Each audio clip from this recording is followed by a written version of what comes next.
시작을 하겠습니다. 네, 시작을 하겠습니다. 네. 아호. 일단은 저희 인터뷰에 귀한 시간 내주셔서 너무 감사드리고 감사합니다. 경인일보 독자 그리고 아임프롬 인천 시청자 그리고 또 인천 시민 여러분께 자기소개랑 간단히 인사 부탁드립니다. 카메라 보고 갈까요? 네, 이쪽 네, 카메라. 네, 네. 네, 시작하겠습니다. 짠. 안녕하세요. 저는 92년생 인천에서 초중고를 나오고 배우로 활동하고 있는 김가희라고 합니다.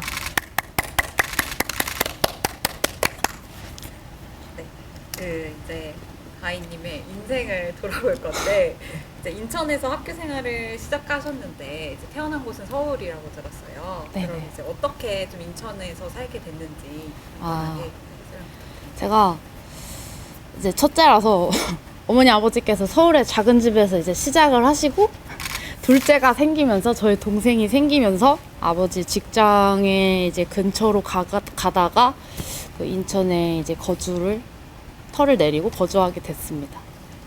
그래서 이제 사실 가인님 하면은 네. 박화영의 모습을 사람들이 다 이제 예상하고 있는데 그 가인님의 학창 시절은 어땠을지가 되게 궁금해요. 네, 이제 네.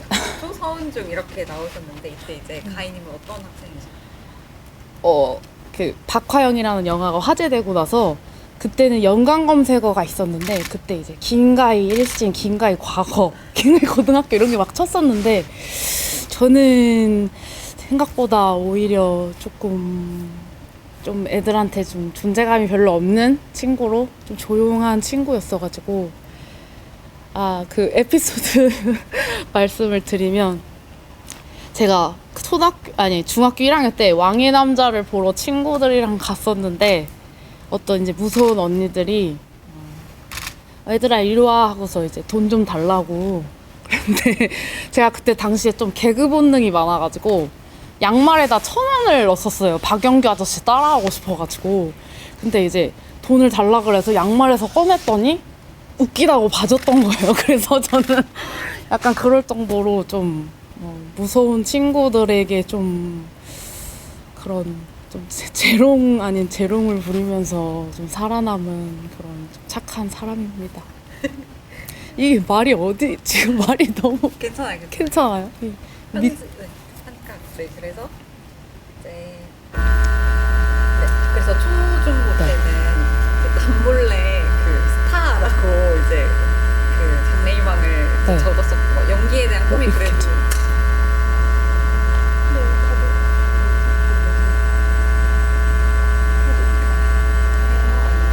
안 돼. 여기 다 가면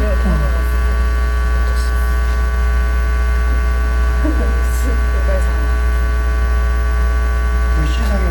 앞에 10시 50분. 그 10시 반까지는 해도 된다고 하셨어요.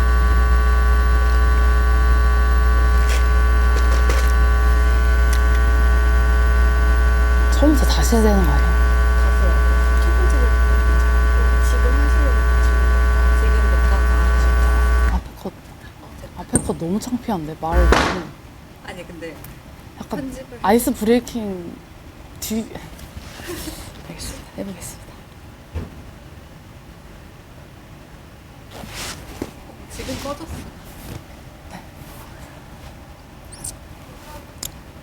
꺼졌어요. 네, 감사합니다. 계속 하시는데 카메라 보면서 되죠? 아니요, 이 기자님. 기자님을 봐야 돼요? 저한테 알겠습니다. 그냥 얘기하듯이 하면 돼요. 그 전 질문을 또 다시 해야 되나요? 다시. 네. 그러면 그 자기소개서 다음. 네. 네, 그냥 간략하게 말할게요. 네. 알겠습니다. 그래서 인천에서 어떻게 사시게 됐는지 간략하게. 인천에서. 네. 저는 초등학교 1학년까지 서울에서 살다가 이제 제 동생이 생기면서 아버지의 좀 직장과 가까운 곳을 찾다 보니까 인천에서 이제 초2 때부터 본격적으로 살기 시작했던 것 같아요. 네. 그래서 이제 그 학창 시절이 궁금한데 네.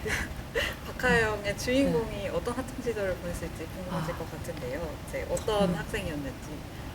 요즘 저를 다들 무서운 사람으로 많이 생각을 하시는데 제 입으로 말하긴 그렇지만 그렇게 무서운 친구였다기보다는 좀 조용하고 엄마 말 잘 들어야 맛있는 밥 해주는 그런 말 잘 듣는 착한 학생이었던 것 같아요.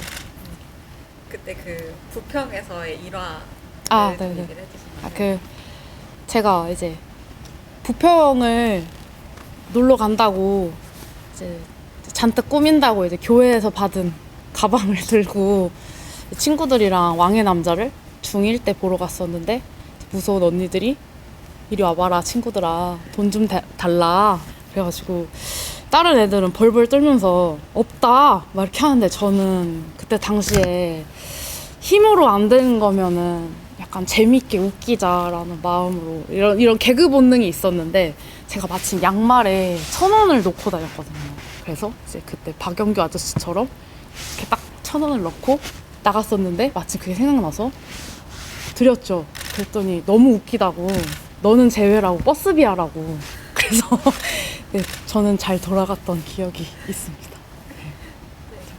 그래서 이제 평범한 학생이었는데 그렇지만 이제 속으로 연기에 대한 꿈은 가지고 있었다고 들었어요. 근데 이제 대학 입시를 준비하는 학생들이 많이 가던 이제 명신여고를 가셨단 말이죠. 네네. 근데 거기서 이제 연기에 대한 이제 입시 준비를 하셨다고 시작하게 됐는데 그거에 어떤 계기로 그렇게 됐는지. 제가 중학생 때 공부 잘하는 친구를 좋아했는데 그렇게 따라서 공부를 하다 보니까 뭐 수학도 되게 재미가 많이 들렸고 전교권에도 한번 중3 때 들다 보니까 어머니가 너는 공부 잘하는 고등학교를 가야 된다 해서 이제 또 어머니 말을 듣고 명신여고 저는 계양구에 살았지만 부평구까지 굉장히 아침에 일어나고 굉장히 밤늦게 끝나서 또 멀리 집까지 오는 일을 반복을 하다 보니까 저는 이제 공부의 뜻이 그렇게 많지 않더라고요. 이제 잘하는 친구들 사이에서 하다 보니까 그렇게 공부에 재능이 있는 것 같지도 않고 이렇게 시간을 계속 이렇게 3년을 보내야 되나? 이렇게 하다가 어머니가 이제 너가 크면은 하고 싶은 거 해 라고 했었던 그 연기에 대한 꿈을 이 시간을 연기 공부로 보내면 어떨까 고등학생 때를 그래서 이제 고3 입시를 다니고 싶다고 이제 처음으로 어머니께 강경하게 어머니 말씀만 잘 듣던 딸이 처음으로 좀 주장을 냈던 계기가 연기였던 것 같아요. 그래서 이제 그 인천 경기에서 가장 큰 학원을 이제 네네. 다니기 시작했고 네네네. 거기서 이제 되게 열정이 많으셨다고 말씀하셨잖아요. 네. 그때 이제 3개월 차에 연기 대회에 나가서 네네. 바로 했던 그 얘기를 조금 아, 해주세요. 네네. 제가 이제 학원을 다니게 되면서 하루하루가 너무 즐겁더라고요. 근데 이제 그때 선생님이 성실한 사람은 성공을 한다 이런 말씀과 모든 것을 다 숙지해서 막 1시간씩 일찍 나가서 청소하고 하고 연기 학원을 가니까 다리부터 찢게 하더라고요. 그래서 그냥 말 잘 들으면서 또 다리 다 찢고 그러다가 이제 3개월 뒤에 청소년 독백 연기 대회를 나갔는데 이제 몇 개의 캐릭터들을 주어지고 그것을 골라서 연기를 하는 거거든요. 근데 다른 친구들은 막 줄리엣 같은 걸 많이 하고 치마 입고 이쁘게 하는데 저는 이제 선생님이 뽀글이 가발을 쓰고 이제 억척스러운 아줌마를 하라고 했었어요. 근데 그때 당시에는 좀 많이 속상한 거예요. 속상이었던 것 같아요. 지금 생각하면. 그래서 그래도 또 꿋꿋이 해냈는데 그 100 몇 명의 정원 중에 4명에 들어가서 본선 진출을 해서 좀 새로운 뜻깊은 경험? 나는 잘하고 있구나 라는 경험의 첫 시작이었던 것 같아요. 그 대회가. 근데 이제 연기의 재능을 곧바로 인정을 받았지만 입시가 좀 쉽지 않았었잖아요. 그래서 이제 대학 입시가 잘 안 되고 방황을 하다가 또 이제 극단 생활을 처음 시작하게 됐었다고 들었어요. 네네네. 그때 이제 첫 작품이 좀 기억이 나시나요? 제가 돈을 받고 하는 연극이 아니라 워크샵으로 어떤 행사의 그 앞에 부분에 개막작을 하게 됐는데 그게 이름이 이제 처녀비행이었어요. 그거를 한 3개월을 연습하고 딱 하루 올리는 공연이었거든요. 그래서 이제 제가 기억이 나는 건 수봉공원에 수봉 회관이 있었던 것 같은데 거기에서 연극을 1시간 내외 올렸었는데 제가 이제 학원에서 배울 때는 그냥 연기를 배우고 공중에다가 이렇게 그냥 하고 그런 걸 배우다가 진짜 관객들 앞에서 연기를 해보니까 그 박수 소리에 엄청난 카타르시스가 느껴졌던 것 같아요. 그게 지금까지 이걸 하고 있는 계기가 아닐까. 그리고 이후에 네. 진짜 여러 가지 알바를 막 하시면서 네. 또 입시도 하고 또 이제 독립영화도 찍고 뭐 이렇게 반복을 하셨다고 들었어요. 근데 이제 우연하게 처음 독립영화를 이제 찍게 되셨는데 그게 이제 어떤 영화였고 또 원래 평소에 하시던 뭐 입시 연기 그리고 연극 그런 것과는 또 어떤 차이가 있었는지. 독립영화. 다시 한번 그 첫 독립영화로 이제 첫 작품 촬영한 게 어떤 영화였고 또 이제 그렇게 하면서 좀 연극이랑 또 이런 영화는 또 다르다라고 좀 느끼셨다고 했잖아요. 네네네. 그게 어떤 건지. 이제 연극은 워크샵 뭐 이렇게만 하다가 그래서 제가 전공자도 아니고 어떻게 경력을 쌓아야 될까 고민을 하다가 그때 이제 필름메이커스라고 그때는 독립영화에 대한 정의를 잘 몰랐어요. 지금보다 사람들이 저도 그래서 독립영화 뭐지? 뭐 하다 보니까 뭐 학생분들이나 감독을 지망하는 학생분들이나 이렇게 그냥 개인적으로 영화에 뜻이 있는 분들이 이렇게 공고를 올리면 자그마한 뭐 20분 내지 30분짜리 독립영화들을 이렇게 공고를 올리는 거에 이제 그렇게 우연히 시작을 하게 됐어요. 또 운이 좋게도 그 영화가 좀 상영관에 걸리기가 어려운데 그래도 영화제들을 제가 찍었던 것들은 많이 갔던 것 같아요. 그래서 좀 좋은 발판이 그게 돼서 그 영상 연기가 연극 연기랑 그 뭐 미묘하게 또 그 굉장히 매력이 다르더라고요. 그리고 또 연극을 할 때보다 영상으로 연기했을 때 좀 더 저보다 약간 보는 사람들이 조금 더 잘한다라는 말을 해주신 것 같아서 제가 좋아하는 것도 그렇지만 누가 인정해주면 또 그게 더 또 좋잖아요. 약간 그런 매력이 있었던 것 같아요. 처음 찍었던 게 점프샷이잖아요. 네, 점프샷. 그거 조금만 설명해 점프샷. 주세요. 점프샷. 제가 처음 데뷔라고 써있는 그 점프샷이라는 작품이 중2 역할입니다. 제가 22살인가 찍었었거든요. 나름의 이제 독립영화계 동안으로 네, 좀 자자한데 뭐죠? 네, 중2 역할. 제가 기분이 좋네요. 중2 역할을 했었다는 게 갑자기 기분이 너무 좋아가지고. 네, 그 방학 숙제를 해오는 새 소녀가 이제 점프샷을 찍어와라 선생님이. 그래가지고 송도 센트럴파크가 장소였었어요. 그래서 그 땡볕에 정말 아름다운 송도 그 센트럴파크를 담은 한 20분짜리 정말 아름다운 소녀 영화로 데뷔를 했습니다.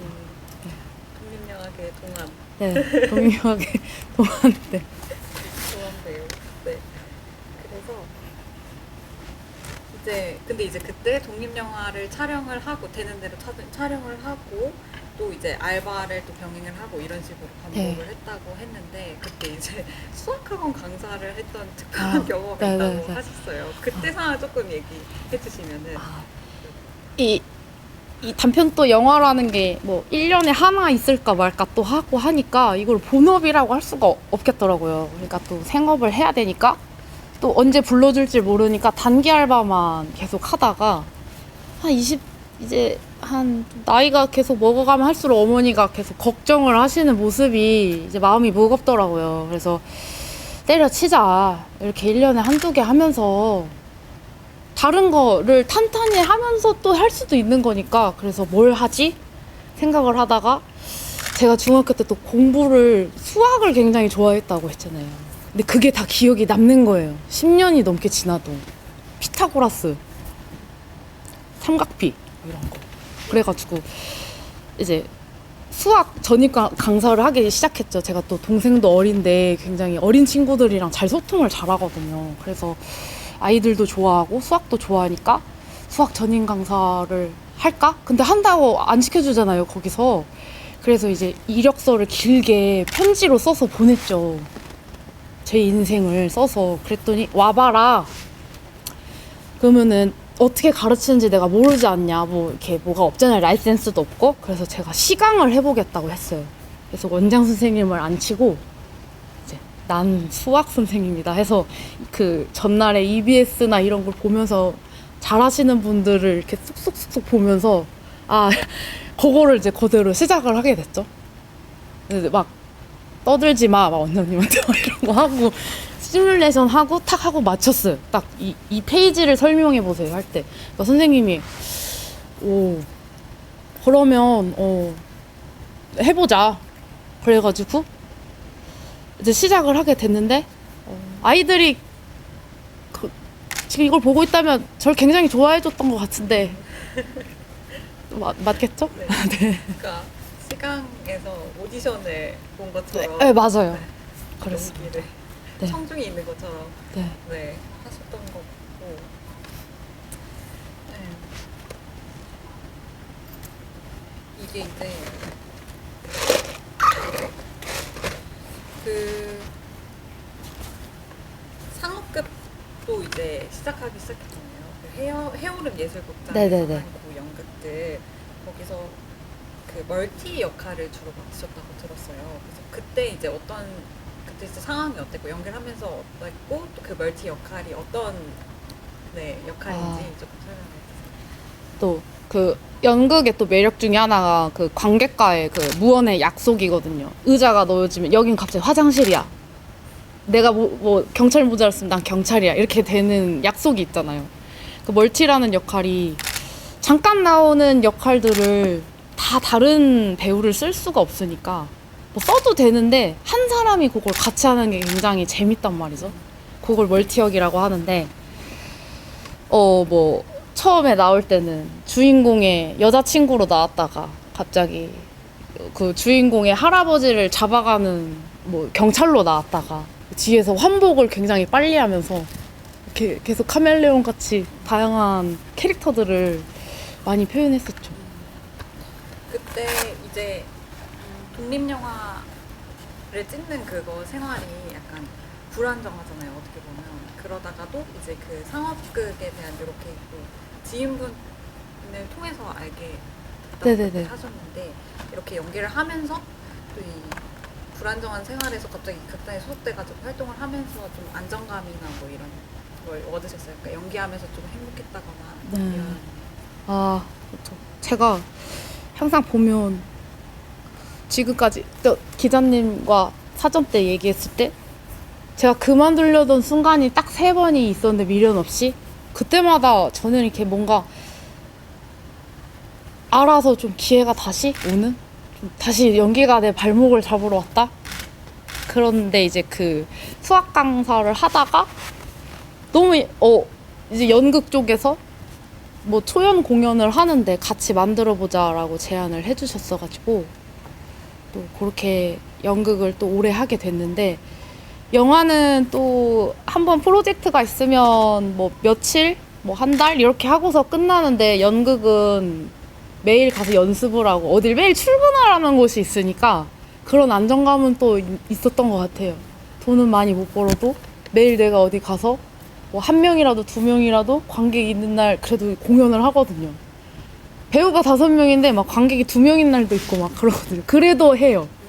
하고 그러니까 매일 연기를 하고 누구에게 보여주고 한다는 거 그런 점들이 좀 그 연극 시기에 좀 안정감이 네. 그랬던 것 같아요. 그리고 이후에 뭐 독립 영화도 찍고 또 지방 그 극단에서 지방 공연도 다니고 또 그 시간 남는 틈에는 뭐 단기 알바들도 하고 이렇게 좀 바쁘게 지냈다고 들었어요. 네네. 근데 이제 했던 알바 같은 것들이 좀 연기에도 도움이 많이 됐을 것 같은데 그 인천에서 뭐 했던 뭐 알바나 이런 것들 기억에 남는 거 있으세요? 그 제가 기억에 남았던 건 그 연기랑 관련이 없는데 알바 중에 또 단기 알바 중에 좀 연관 있는 것들이 있었어요. 예를 들어서 뭐 인천문화예술회관 공연하는 거 포스터를 인천 동암역에서 박촌역까지 그 걸어 다니면서 붙였었어요, 포스터를. 그런 것도 했었고, 그 제가 말씀 안 드렸었는데 메가박스에서 일했었던 일도 있거든요. 그때도 참 재밌었던 것 같아요. 이렇게 매표, 매점, 그 다음에 하우스 어셔 세 포지션이 있는데 저는 거의 매점을 해주시더라고요. 그래서 네, 뭐 팝콘 많이 만들었습니다. 어디 점에서? 송도점? 송도점? 네, 송도점에서 했었어요. 근데 베테랑의 뒷부분을 100번을 넘게 본 것 같아요. 그 문 끝나고 열기 전에 들어가 있어야 되거든요. 아, 그 베테랑에 상영했을 때? 네, 그때쯤? 베테랑. 암살 막 이런 거 했을 때. 그러면 진짜 뭐 서빙 알바 이런 것도 많이 하시고 네. 이렇게 했던 거네요. 진짜 다양한 그 영화 다양한? 관련한 네네네. 것들도 하시고 뭐 사실은 그 평범한 20대와는 패턴이 맞지 않는 삶일 수도 있잖아요. 근데 그런 거에 대해서 뭐 불안함이나 이런 거는 없으셨어요?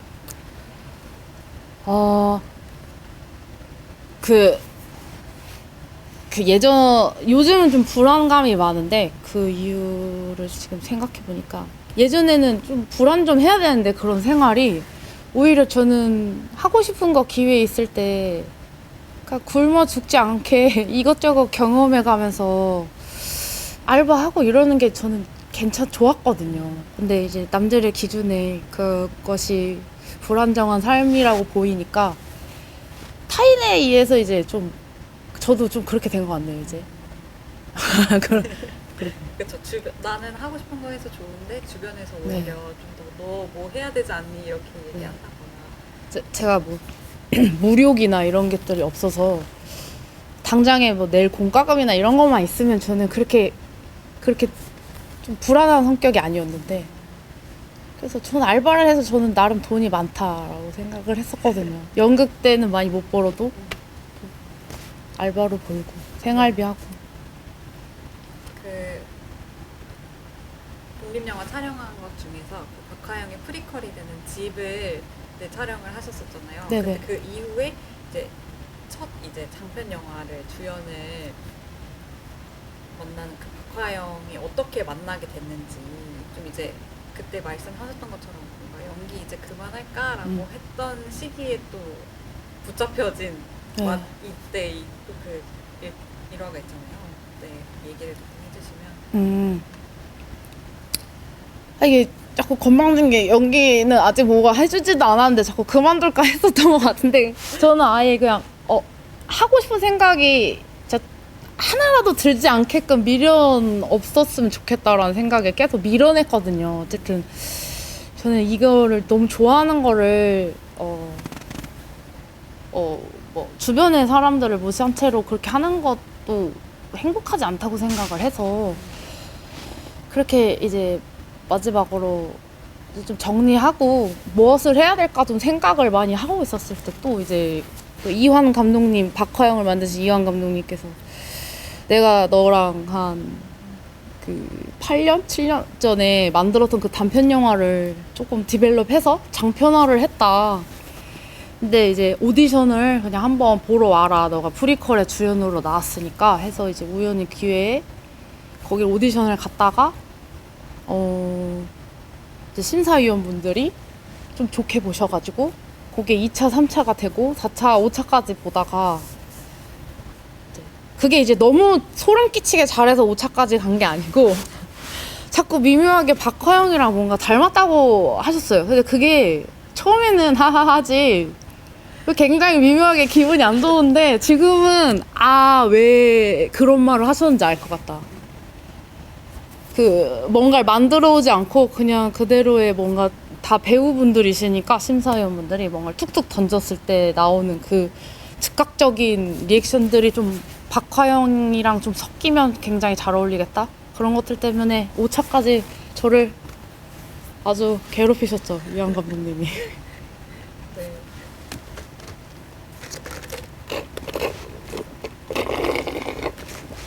그 영화를 보면은 가출팸 아이들의 엄마인데 박화영이 그 외로움이 되게 크게 느껴지는 장면들이 몇 개 있어요. 네네. 뭐 이제 아이들이 떠난 뒤에 뭐 집을 다 청소를 해놓고 막 홀로 기다리는 그 덩그러니 그렇게 그런 장면들도 있고 되게 외로워 보이는 장면들이 많았는데 뭐 이런 장면들을 찍을 때 어떤 이러한 에피소드가 있을까요,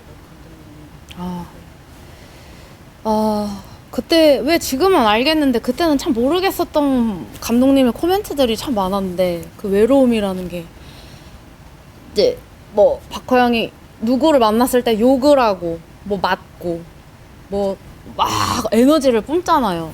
그런 관계 속에서 일어나는 연기보다 너가 오롯이 혼자 있을 때의 그 외로움의 느낌이 너가 닮아 있다. 그게 진짜 박화영을 표현해낼 수 있는 중요한 부분이다 했을 때 저는 막 오히려 막 욕 안 하고 대사 막 없고 가만히 이렇게 좀 느끼기만 하면 되는 부분이라서 왜 이걸 더 어렵다고 하시는 거지? 이 생각을 했는데 어느 날 이제 감독님이 밖에 나가서 외로움을 좀 찾아와 보라고 하셨어요. 말도 안 되는 소리잖아요, 갑자기. 그래서 첫날은 뭐 멋있게 막 뭔가 말을 한 것 같아요. 외로움이란 뭐 좀 다시 돌아가라. 난 틀렸다. 그래서 다음날에 이제 그냥 덩그러니 그냥 그 명필름 제작소 주변에 이제 공허한 풀밭에 앉아 있는데 난 큰일 났다. 오늘도 혼나겠다. 나한테 실망하시겠다. 그러면서 이제 바닥을 봤어요. 개미가 가더라고요. 근데 그때 한참 감독님이 침 뱉는 연습해라. 뭐 연습을 많이 시켰는데 이제 개미가 지나가길래 침을 이렇게 쭉 뱉어봤어요. 연습을 할 겸. 그랬더니 개미한테 그럴 생각은 없었는데 개미가 침에 갇혀진 거예요. 그래서 동글동글 굴러가는 거예요. 그런 거 보고 이제 돌아와서 뭐 했냐? 그래서 죄송합니다. 잘 모르겠습니다 하고서 그냥 할 게 없어가지고 침을 뱉었는데 이제 개미가 침에 갇혀져 있었다. 그랬더니 외로움을 잘 찾아왔다, 너가. 그렇게 지나가는 개미까지 볼 정도로 외롭지 않으면 그거를 발견을 못했을 거라 하시더라고요. 근데 그때는 아싸 아싸 이렇게 했는데 지금 왜 그 말씀을 하셨는지 이제 알 것 같아서 이거는 저한테 자가 질문인데 지금 그래서 박화영을 하면 더 연기를 잘할 수 있냐 그때가 더 잘했냐 하면은 그래도 조금 모르겠고 뭐 했을 그때가 더 잘했을 것 같아요. 다시 돌아가도 지금을 시켜도 지금은 그게 못하겠어요. 가끔 보면 그때 했어야 하는 게 있고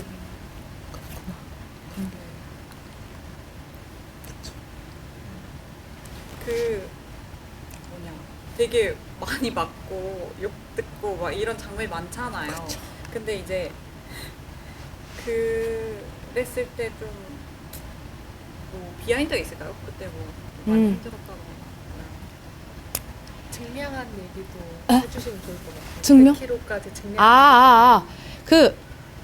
이제 박하영 되고 나서 감독님이 이제 조금 웃을 때 조금 이렇게 귀엽게 이제 턱도 좀 잡히고 이렇게 앉아있을 때 좀 이렇게 다리도 막 편하게 하고 이렇게 좀 살을 좀 찌워줬으면 좋겠다 하셔가지고 제가 합숙을 했었거든요. 감독님이랑 제작소에서.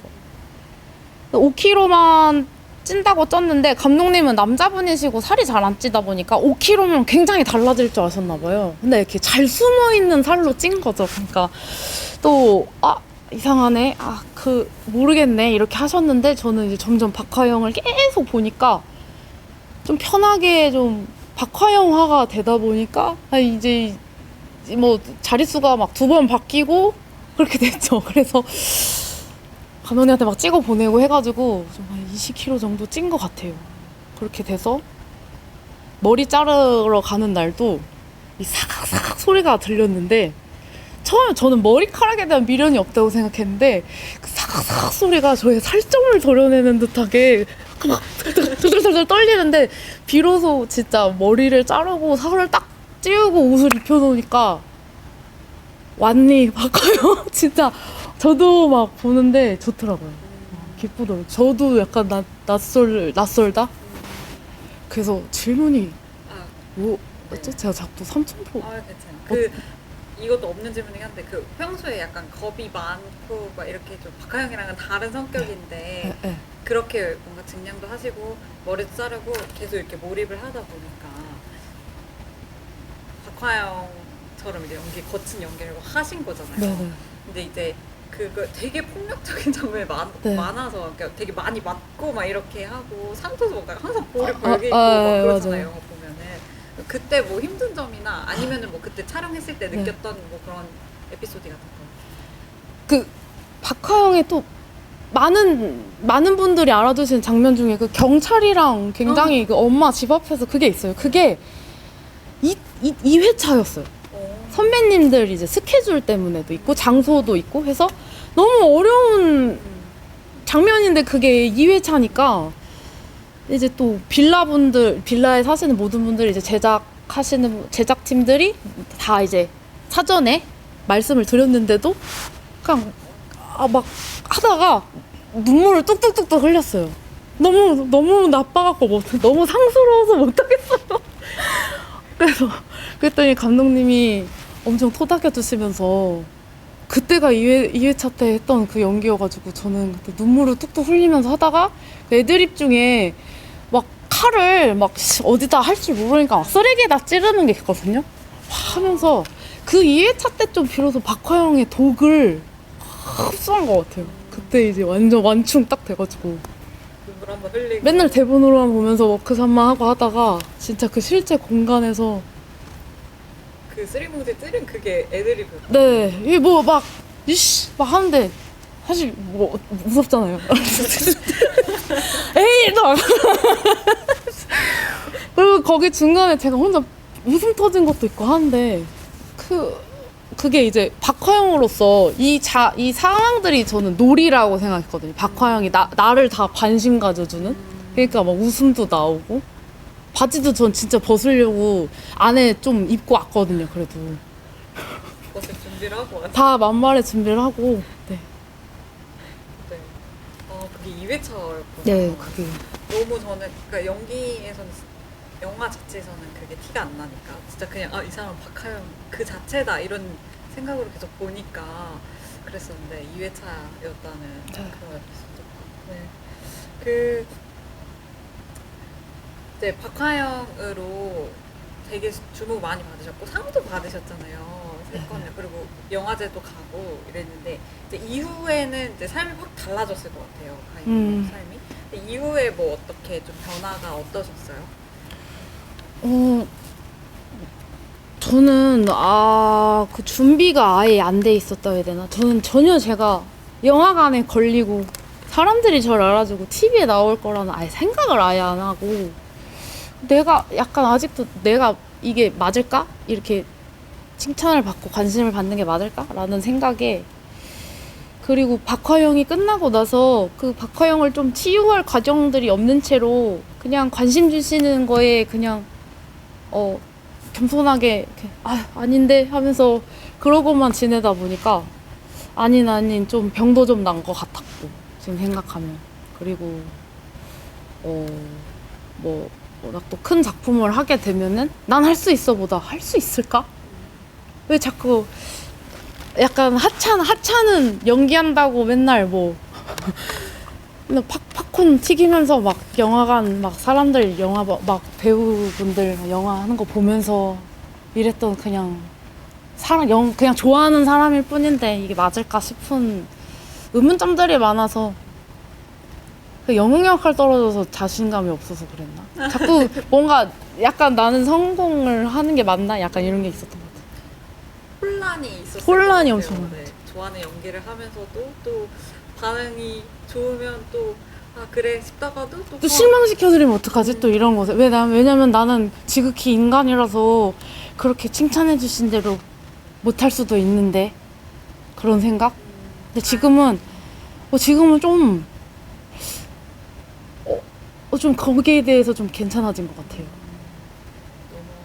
네, 못해도 욕하시면은 못해서 그런 거겠지라는 생각이 좀 많이 커진 것 같아요. 근데 그렇게 걱정하는 거 치고 나오신 작품들에서 다 좋은 평가를 받잖아요. 그러니까 이게 크던 작던 네. 그 되게 눈에 띄는 그 역할들을 많이 하셨는데 뭐 그 이후에 뭐 스리생도 있고 또 세자매도 그 쇼츠에서 많이 나오는 장면도 있고 또 마스크걸에서도 되게 그냥 딱 누구나 볼 수 있는 그 뭔가 미묘하게 기분 나쁜 그런 느낌도 잘 내시고 막 맞아요. 하셨는데 그때 이제 이후에 찍었던 작품들에 대해서는 좀 기억에 남는 에피소드나 이런 게 있으세요? 스리생 같은 경우도 저는 뭐 이건 뭐 이제 저는 아직 시나리오를 보고서 고를 정도의 자격은 안 돼요. 아직 아직 그 정도의 그 기라성 같은 선배님 분들의 그런 수준은 아니라 들어오고 마음에 들어 하시면 제가 그걸 해내는 뭐든지 하고 잘 해내는 그런 지금 상황인데 어쨌든 다 박화영이나 전 작품을 보고서 되게 다시 불러주시는 경우가 많아서 조금 좀 강하고 다크하고 그런 부분들이 많았던 것 같아요. 항상 그러다 보니까 정말 제가 다들 나쁜 사람인 줄 알고 마스크 걸 때도 좀 회사원 친구분들이 저런 여자 하나 있는데 진짜 제가 맨날 마스크 걸 저기 연기할 때도 모니터 뒤에서 확인하면서 감독님 뒤에서 저는 약간 따뜻한 쓰레기로 보이고 싶다. 좀 자상한 쓰레기? 그렇게 보이는 목표로 잡았었는데 그렇게 하다 보니까 그 말씀하신 스리생은 감독님께서 그 박화영이 좀 부모님께 폐륜을 저지르는 친구라면 좀 반대적으로 좀 간을 이식해주는 효녀 역할로 보이는 그런 부분을 조금 흥미로워 하셨던 것 같아요. 그리고 저보고 오디션 때 왜 이렇게 잘 우냐, 이렇게 잘 운다 했더니 잘 우는 그런 캐릭터를 갑자기 또 연락을 주셔가지고 네. 갑자기 처음 보는 아버지 앞에서 서로 눈물 지으면서 네. 네.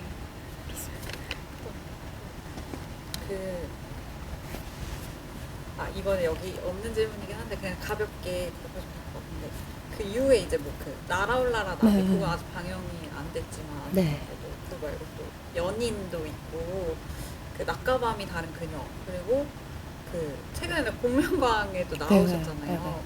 그 이렇게 방송 활동을 하게 되면서 뭔가 가족들이 뭔가 이런 인기를 체감한다거나 뭐 그렇게 주변 사람들이 알아본다거나 뭐 이런 것들이 좀 많아지셨을까요? 실력이 어떠세요? 제가 박화영이랑 조금 체중이 비슷해지면은 다 많이 너무 알아보시고 지금은 밖에서 댄스를 춰도 뭐 제가 누군지 잘 모르셔가지고 가끔 섭섭합니다. 근데 그래도 저는 좀 워낙 평소에 좀 편하게 좀 선캡 쓰고 시장 가면서 좀 장 보고 이런 거 좋아해서 전 또 갑자기 덜컥 너무 잘 봤다고 알아봐 주시면 너무 감사한데 그것을 좀 다룰 깜냥이 아직 안 되니까 덜컥 겁이 나더라고요. 어디서부터 날 보신 거지? 그러면서 그렇게 좀 겁은 나는데 그래도 잘 봤다고 제가 좋아하는 일을 잘 봤다고 누군가 해주는 거는 정말 감사한 일인데 그래서 요즘 좀 그런 게 없어가지고 네. 그 말하면서 느끼지만 처음에 되게 그러니까 사람들이 다크할 거라고 생각을 할 것 같은데 네. 되게 제가 봤을 때는 소녀스러움이 남아 계시는 그런 스타일이에요. 그래서 혹시 MBTI 같은 것도 좀 제가 최근에 했습니다 다시. 왜냐면 올해 제가 좀 많이 달라졌거든요. 그 다이어트를 또 좀 하고 작품이 없어서 좀 하고 있었거든요. 집에서 쉬면서. 그러다 보니까 조금 뭔가 달라져가지고 왜냐면 제가 ISFP라고 말씀드렸는데 ISFP가 이제 약속이 당일날 취소되면 가장 좋아하는 유형이거든요. 근데 제가 그때 약속이 취소되면 그걸 동안 기다린 제 기빨림이 좀 속상한 거예요. 그래서 다시 해보고 했더니 INFJ가 나오더라고요. 오, 그래서 인프제가 됐습니다. 그럼 공식적으로 INFJ인 걸로. 근데 제가 다 중간치여가지고 T만 좀 많이 적고 T를 좀 갖고 싶어요. T. 네. 근데 배우시다 보니까 또 F가 중요하잖아요. 그렇긴 하죠. 기도 하고. 제 동생 꿈이 제가 꼬꼬무 나오는 거. 제가 리액션을 너무 잘해요. 그러니까 왜냐면 또 뭐 어떤 살인범이 그 사람을 죽이고 뺏어간 돈은 고작 3만 원이다 뭐 이런 걸 보고 있는 거예요. 근데 막 다 이렇게 하잖아요. 근데 저는 동생 멱살을 잡으면서 거짓말이라고 해. 막 이러면서 말도 안 돼. 사람 목숨이 어떻게 그렇게 돼? 이러니까 아 진짜 언니는 꼬꼬무 나가야 된다. 약간 제 얘기하는 건 좀 부끄러워하고 잘 좀 언변이 좋지 않은데 리액션은 진짜 좀 잘해요. 꼭 이 영상을 계기로 꼭 출연이 이제 너- 성사됐으면은 아, 좋을 것 같아요. 네. 꼭 약간 이게 관찰 예능 같은 것도 하면 더 관찰 예능 재밌을 것 같고. 네. 그 다시 조금 인터뷰를 네. 들어가서 그 인천 얘기를 조금 해볼 건데 인천 예술인으로서 좀 자부심을 가지고 있다고 그때 아, 말씀하셨어요. 네네. 그 현장에 가도 인천 출신이라 그러면 조금 오 색깔이 있다 뭐 이렇게 음. 보시신다고 하는데 그러니까 인천 사람이라고 하면 어떤 인식을 조금 가지고 있으세요? 그러니까 영화계나 이런 데서 느끼시는 거. 뭐 좀 발랄하거나 좀 자기 주장 좀 보이면 아 인천 이렇게 하시는 거예요. 그래서 그게 뭐야 이렇게 생각은 했는데 제가 서울에서 요즘 혼자 살다가 지금 햇수로 4년째인데 다시 좀 고향에 돌아오면은 정 많고 에너지 많고 색깔 한 색깔 하는 것 같기는 한 것 같은데 그게 또 인천이 넓으니까 저 네. 그 제가 이거 여기 없는 질문이긴 한데 인천을 배경으로 한 영화 중에서 고양이를 부탁해가 있는데 배 누나 선배님 네, 네. 그거 보셨어요? 네 봤어요. 그거에 대해서 질문을 해보라고 요청이 있어서 그러니까 인천 영화인 어쨌든 인천 출신 영화인이시고 인천을 배경으로 한 그런 영화잖아요. 그게 완전 동인천 이런 데가 많이 나오던데. 아 너무 옛날에 봐가지고 근데 네. 기억이 너무 그러면 네. 네 넘어가고 그리고 그 인천 영상위원회에서 하는 뭐 활동 같은 것도 참여하시고 네네네네. 하셨다 그랬어요. 네. 맞아요. 근데 드라마 또 하나 날아올라라 나비 끝내고 좀 충전의 시간이 필요할 때 이제 제가 인천영상위원회 홈페이지를 좀 가끔 들어가거든요. 근데 이제 거기에 감독님 나도 감독이 될 수 있다 이런 프로젝트로 슈퍼에이트라고 8명을 뽑아요. 그래가지고 감독 출신 뭐 전공자 아닌 사람들이 모여서 어떤 카메라로 상관없이 그냥 내 몇 분짜리 영화를 만드는 그런 워크숍이 있길래 그때 이제 멘토 분이 백승기 감독님이셨어요. 그래가지고 저 그분을 알거든요. 그냥 영화로 팬이어가지고 지원을 해봤죠. 근데 이제 엄청난 뭐 경쟁률을 뚫고 됐다고는 하셨는데 그때 그렇게 슈퍼히트가 경쟁이 3기였어가지고 저는 아무튼 뽑혀서 몇 개월간 이제 인천영상위원회 가면서 배우고 1시간 뭐 배우고 배우는 것도 뭐 이론을 막 빠삭하게 배우고 그런 게 아니라 약간 열린 마음으로 뭐 이렇게 뭐 카메라가 이거다 마이크는 이런 거다 이렇게 진짜 기초적인 거 하고 자유롭게 써봐라 해가지고 재밌는 좀 시간이었어요. 그때 썼던 것들이 기억이 나세요? 대충 어떤 이야기를 썼는지. 그때 주제가 코로나였어요. 그래서 저는 뭘 쓸까 하다가 배우가 이제 코로나로 그러니까 배우가 무명 배우가 기회를 얻었는데 영화의 기회를 얻었는데 코로나 때문에 뒤집어진 그런 영화의 소재를 만들었었거든요. 그래서 네 그래서 그게 어디서 상영했지? 미림극장인가? 아닌데 거기서 상영회를 한번 했어요. 그러면 극본을 쓰시고 연기를 직접 하신 거예요? 아니요, 저는 감독만 감독만? 했습니다. 네. 그럼 거기 출연하시는 배우분들은 그냥 다른 배우분들? 네, 제 친구들 그냥 섭외하고 다 마이크 드는 친구들, 제 주변에 다 이제 노는 배우 친구들이 많으니까 마이크도 뭐 스크립터도 다 배우들이 해주고. 그러면 제가 아까 그 고양이를 부탁해를 왜 얘기를 했냐면 거기 동인천이나 뭐 차이나타운이나 이런 게 되게 많이 나와요. 근데 이제 영화인이시니까 그때도 말했었던 것 같은데 촬영지로서의 인천이 되게 매력적인 네네네네. 곳이잖아요. 어떻게 생각하세요? 동인천역이라든지 요 애간극장이 있는데도 동인천인데 네. 좀 영화에서 많이 활용될 수 있는 부분이 있다고 음. 생각하시는지. 네. 제가 또 우연히 또 나온 아까 점프샷 송도 센트럴파크 그것도 있고 박하영에서도 부산 지원을 받았었는데 또 거기 이제 특정 그래도 월미도라고 나오는 거는 또 월미도에서 찍어야 되잖아요. 네. 그래서 월미도 찍을 때도 되게 뭔가 자랑스럽고 뿌듯하더라고요. 그 동인천의 감성 이렇게 또 담아내고 그리고 요즘 보는 독립 영화들도 보면 동인천이 좀 많이 나오는 것 같더라고요. 또 뭐라 그래야 되지? 약간 신도시 느낌이 아니라 센트럴파크는 완전 신도시 느낌이고 또 동인천은 그 옛날의 그 감성을 파괴하지 않고 이렇게 보존하는 그런 매력이 있잖아요. 그래서 인천은 좀 장소에 대한 그런 프라이드는 있는 것 같아요. 이쁜 장소 많지. 저도 인천영상위원회 예전에 그 영화 장소로 하기 좋은 곳, 뭐 공모전 이런 거 있어가지고 저 맨날 강아지 산책하는 저희 집 앞에 굴포천을 찍어서 보냈었어요. 그래가지고 지원금 좀 받았습니다. 예쁘게 찍어가지고. 인천에 대한. 네, 거의.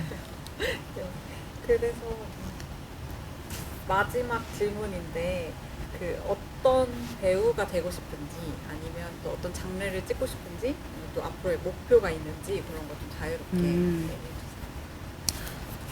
주세요. 그 질문 항상 단골인데 이제 2024의 김가희 되고 싶은 배우는 저는 그 주어지는 역할에 뭐 작고 큼이 중요하지 않고 그 단역이라 할지라도 특별 출연으로 만드는 그런 좀 독보적인 배우가 되고 싶다.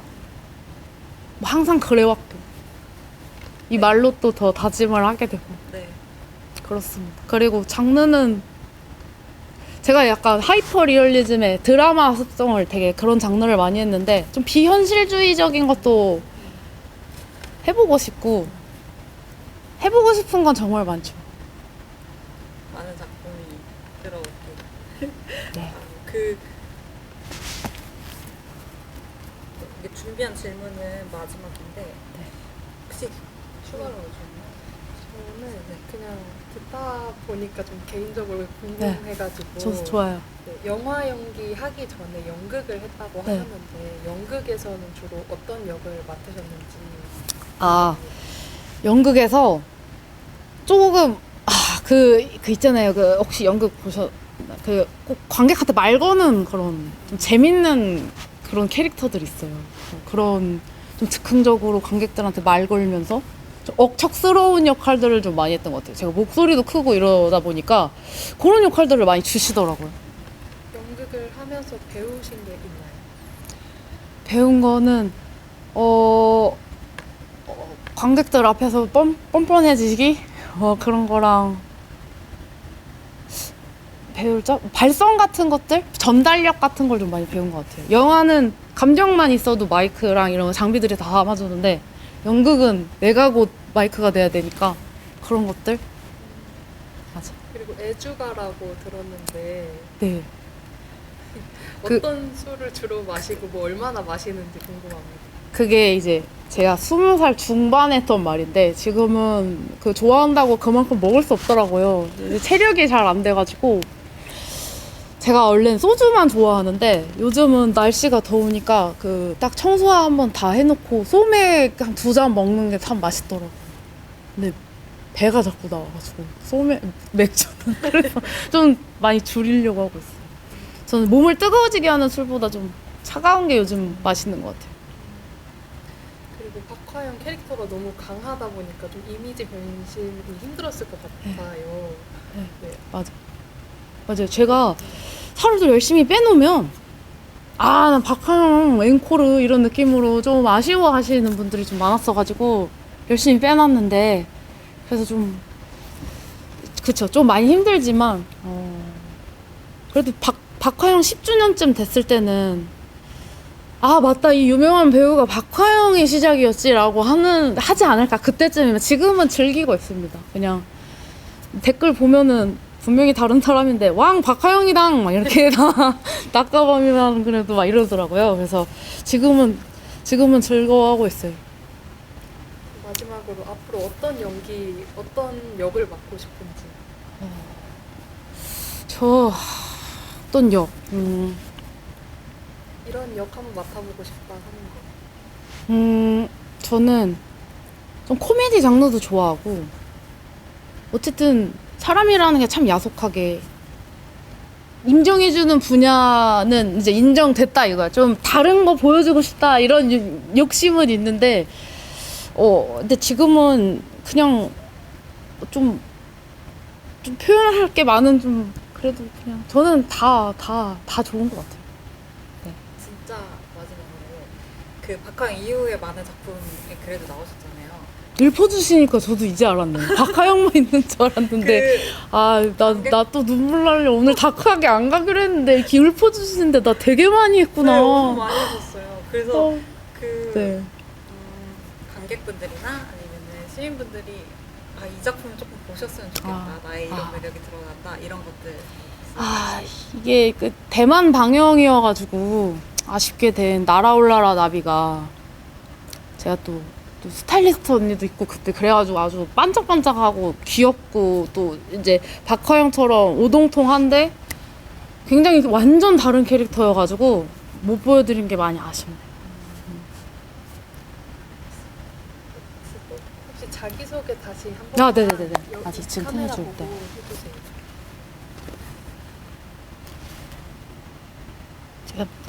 해주세요. 안녕하세요. 저는 김가희. 다시 하겠습니다. 네. 이름 저는 안녕하세요. 안녕하세요. 저는 배우 활동하고 있는 김가희라고 합니다. 만나서 반갑습니다. 혹시 롤모델 있나요? 저 롤모델 저 없다 그러면 너무 그래 보이겠지? 제일 좋아하는 배우? 또 다 더 좋아요. 저 취향을 잘 안 타가지고. 알았어요. 롤모델. 그래서 한국에서 내 자신 이러면 안 되죠. 그죠? 해도 돼요. 장난이고요. 왜냐면, 제가 롤모델을 잘 안 돌리고 하는 게 너무 좋아하면 동료로 안 보이고 거의 쓰러질 정도로 다리 힘이 풀려가지고 잘 못 보겠더라고요. 그때부터 그냥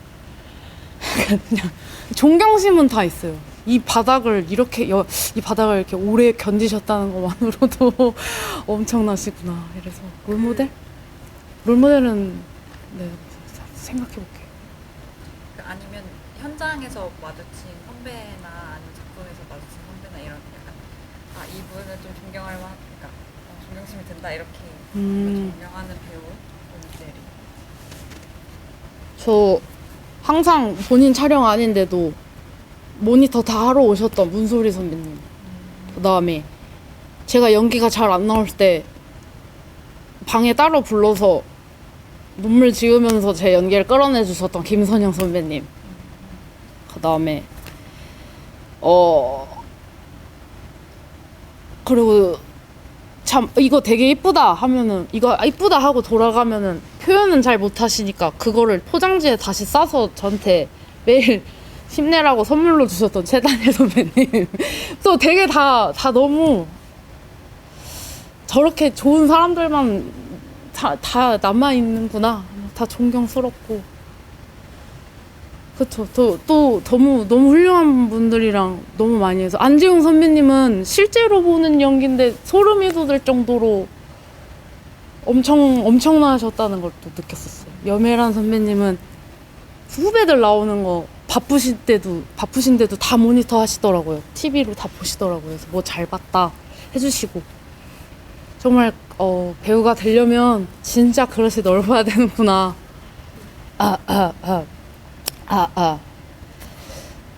야, 니들은 나 없으면 어쩔 뻔 봤냐? 이게 되나요? 와, 너무 오랜만이야. 또 엄마라고 불러! 너무 간만에. 감사합니다. 네, 감사합니다. 수고하셨습니다. 감사합니다. 수고하셨습니다.